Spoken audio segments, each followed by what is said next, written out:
এক নম্বর লাভ হলো আল্লাহ নবী সাল্লাল্লাহু আলাইহি ওয়াসাল্লাম জানিয়ে দিলেন, আমার উম্মতের মধ্যে কোন মানুষ যদি কুরআনুল কারীমের মজলিসে আসে শিখার জন্য কিংবা শিক্ষা দেওয়ার জন্য, যতক্ষণ পর্যন্ত ময়দানে বসে থাকবে ততক্ষণ পর্যন্ত জিহাদ করলে যে সওয়াব, সেই জিহাদের সওয়াব আল্লাহ তাআলা দিয়া দেয়। এখানে জিহাদ করার মতো কেউ আছেন নাকি?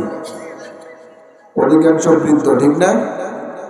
তো এখানে যতক্ষণ বসে থাকবেন ততক্ষণ কাল মুজাহিদু ফি সাবিলিল্লাহ, আল্লাহর রাস্তায় জিহাদের সওয়াব যিনি দিয়া দিবেন তিনি কে? দ্বিতীয় নম্বর ফজিলত হলো কুরআনুল কারীমের মাহফিলে কোন গোলাম যখন শিখার উদ্দেশ্যে বসে যায়, আল্লাহ তাআলার হাবিব জানায়া দেন, হাজ্জাতান ওয়া উমরাতান তাম্মাতান তাম্মা। বান্দা যদি অল্প কিছুক্ষণ সময়ও কোরআনের জন্য দিয়া দেয়, তাহলে ওই গোলাম একটি কবুল হজের সওয়াব পেয়ে যাবে। এরপরে আল্লাহর নবী বললেন, ওয়া উমরাতান তাম্মাতান তাম্মা, শুধুমাত্র বড় হজের সওয়াব পাবে তা কিন্তু নয়, একটি কবুল উমরার সওয়াব আল্লাহ তাআলা গোলামকে দিয়া দেয়।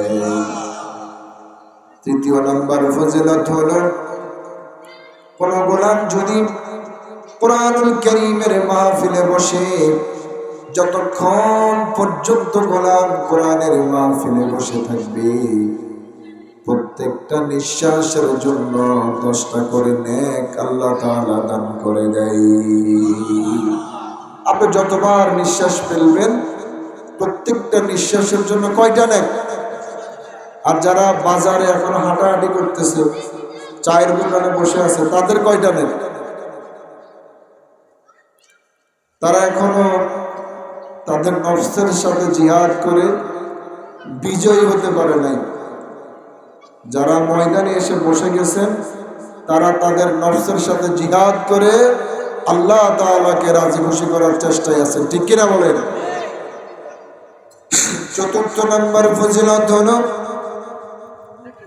আল্লাহ তাআলার কোন গোলাম যদি কুরআনুল কারীমের সম্মানার্থে কুরআনুল কারীমকে শিখার জন্য ময়দানে বসে যায়, তাহলে 5 রাকাত নফল নামাজের সওয়াব যিনি দিয়া দেন তিনি কে?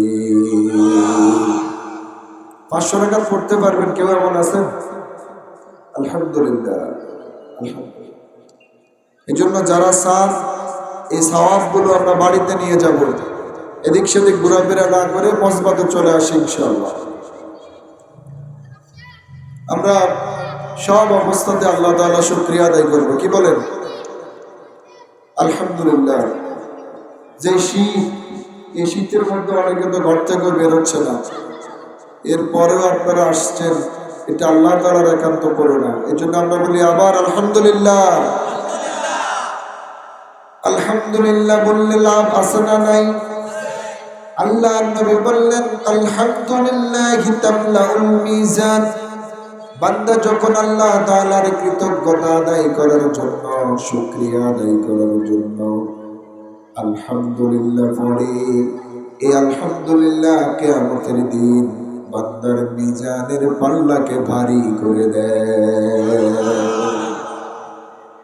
মান ক্বালা কিলা নাফসিহি 30 হাসানা, কোন বান্দা যদি অন্তর থেকে আলহামদুলিল্লাহি রাব্বিল আলামিন পড়ে, সাথে সাথে আল্লাহ তাআলা সেই বান্দাকে 30টা নেকি দিয়া দেয়। এজন্য বলি আলহামদুলিল্লাহ, আবার বলি আলহামদুলিল্লাহ। এরপর হচ্ছে সালাসুনা সাইয়্যাত, আল্লাহ তাআলা গোলামের 30টা গুনাহ মাফ করে দেয়। এই বৈরী আবহাওয়ার মধ্যে বসতে পেরেছি, এই জন্য আবারও বলি আলহামদুলিল্লাহ।